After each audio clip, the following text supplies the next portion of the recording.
नुकतेच लग्न झालेले, अंगावर हळदीची लाली असलेले खंडेराजुरी गावचे जवान प्रज्वल हिम्मत रुपणर देशसेवेसाठी सीमेवर रवाना झालेत.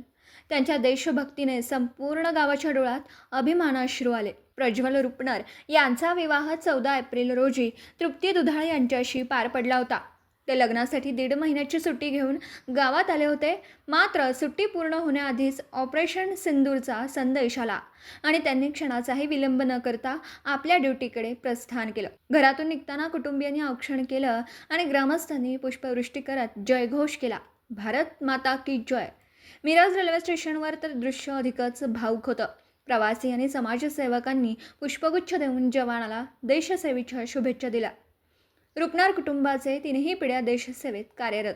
आजोबा स्वर्गीय भूपाल रुपणर सेवानिवृत्त सैनिक, वडील सुभेदार हिम्मत रुपणर सध्या पुंछमध्ये तैनात, काका गोरख रुपणर काश्मीर सीमेवर, भाऊ प्रमिल रुपणर बांगलादेश सीमेवर. सध्या घरातील सर्व पुरुष मंडळी सीमेवर असून महिलाच घरी आहेत.